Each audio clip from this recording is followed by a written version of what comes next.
E aí, querido amigo, querida amiga, começamos mais uma jornada, mais um tema de estudos da Palavra de Deus, cujo título é Lei e Graça. E eu agradeço a Deus por estar com você nessa hora tão importante da sua meditação. Obrigado por sua companhia diária, por sua colaboração. Quando você compartilha esse vídeo, continue compartilhando, tá bom?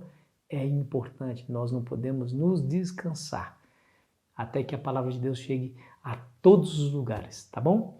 E se você ainda não é inscrito no nosso canal, fica aqui mais uma vez o nosso convite para você fazer parte da nossa grande família do Lição Fácil. Acione ali o sininho para que você tenha, ou seja, atualizado com as novidades do canal, tá bom?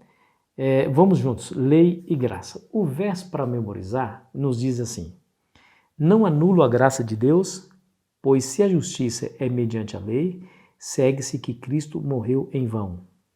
Alguns cristãos estão confusos com relação à lei e à graça. Que tipo de relacionamento existe entre ambas as coisas, lei e graça? Se somos salvos pela graça, será que somos obrigados a guardar a lei? E se somos obrigados a guardar a lei, a salvação vem por ela?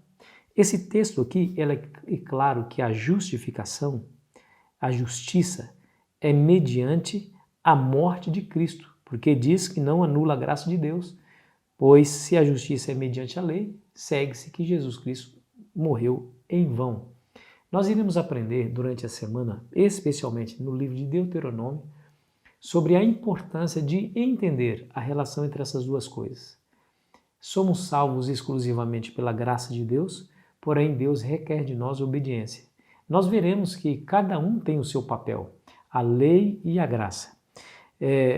Infelizmente as pessoas confundem e acabam concluindo erroneamente sobre esse assunto quando eles dizem que nós não estamos mais debaixo da lei e por isso nós não precisamos mais guardar a lei de Deus. Mas eu quero dizer para você que a lei de Deus é o padrão de santidade.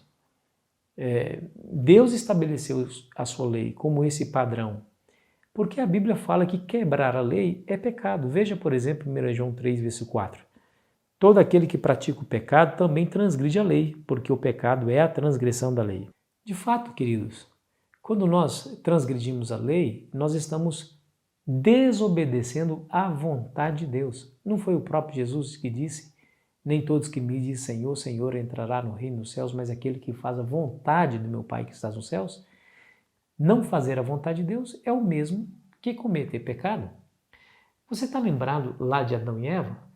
Deus pediu para que eles não comessem do fruto proibido, mas eles desobedeceram à vontade de Deus, fazendo exatamente o contrário, tomando o fruto e comendo. Isso foi pecado. Quando a Bíblia fala que o pecado é a transgressão da lei, fica óbvio que a lei se torna o padrão de santidade, ou seja, através do meu comportamento que demonstra onde está o meu coração e onde está a minha obediência, mas quebrando a lei demonstro também que estou longe de Deus e não faço a menor consideração do que Deus pede, ignoro completamente a sua vontade, cometendo pecado em relação a isso. Bom, eu quero dizer a você que infelizmente todos nós transgredimos a lei de Deus e por conta disso somos salvos pela graça. Veja com relação a isso o que Paulo escreveu lá em Gálatas 3, versículo 22. Mas a Escritura encerrou tudo sobre o pecado, porque, mediante a fé em Jesus Cristo, fosse a promessa concedida aos que creem. Você percebeu aqui a expressão que a Escritura encerrou tudo sobre o pecado? A Bíblia fala que não há nenhum justo sequer. Todos nós somos, infelizmente, pecadores. E todos nós carecemos da misericórdia, da graça e da bondade de Deus. Bom, se a lei é o padrão de santidade, quebrá-la é pecado, então isso quer dizer que todos nós somos pecadores. E a Bíblia fala em Romanos 6, versículo 23, que o salário do pecado é a morte, ou seja, o que nós merecemos, a morte. A grande notícia, e a melhor notícia de todas, é que a graça resolve esse nosso tremendo e profundo problema. Somos pecadores, merecemos a morte, mas a graça, ela resolve isso quando Jesus toma o nosso lugar para tomar sobre si essa condenação. A morte que a nós estava destinada foi direcionada para o Filho de Deus, que não cometeu pecado algum. Veja o que Paulo diz em Efésios 2, versículo 8. Porque pela graça vocês são salvos mediante a fé. E isso não vem de vocês, é dom de Deus. Que coisa extraordinária, né? Percebeu aí?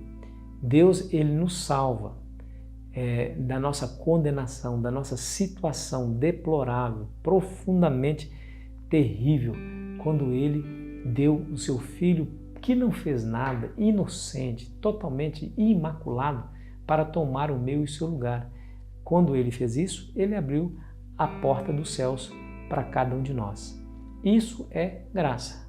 Agora, pelo fato de que ele, Jesus, morreu em meu lugar, isso me dá o direito de voltar a cometer o pecado, ou seja, a transgressão da lei, não cumprir a lei novamente? Claro que não. De maneira nenhuma, diz Paulo lá em Romanos, haveremos de pecar porque estamos debaixo da graça? De maneira nenhuma a resposta de Paulo. Então, queridos, nessa semana nós iremos estudar um pouquinho mais a fundo esse tema do relacionamento entre lei e graça no livro de Deuteronômio. Que coisa interessante, né? Não é aqueles que dizem que no Novo Testamento é somente graça, no Velho é somente lei. Eles se surpreenderão ao estudar o livro de Deuteronômio e ver nesse livro exatamente a graça extraordinária, maravilhosa de Deus descrita nesse livro. Porque, do contrário, queridos, quem é que se salvaria? Eles não tinham condições de salvar. Era de dura serviço, abandonavam o Senhor, fazia o que era mal aos seus olhos, o Senhor sempre ali buscando restabelecer a aliança, buscando convencer o povo a voltar. Um dos textos mais maravilhosos que nós temos na Bíblia está lá em Isaías: ainda que o vosso pecado seja vermelho como a escarlata ou o carmesim, se tornará branco como a lã ou como a neve. Que coisa interessante, né? Esse é o Deus que nós servimos. Ele pede obediência, é claro, mas a obediência sempre vai ser um resultado de estar perto do Senhor e reconhecer que o Senhor fez tudo para nos salvar. Como gratidão, nós oferecemos tudo que somos e tudo que temos a Ele. E o que Ele pede para nós é lei. Vamos orar? Pai querido que estás nos céus, obrigado por tudo, Senhor. Nos dê força para fazer o que o Senhor pede, porque nós bem sabemos que é em fazer a Tua vontade que reside a nossa segurança e a possibilidade de estar na vida eterna. Pedimos humildemente em nome de Jesus. Amém. Foi muito bom estar com você. Aproveite bem o seu sábado para estar junto com seus amados e junto com Jesus. Que Deus te abençoe.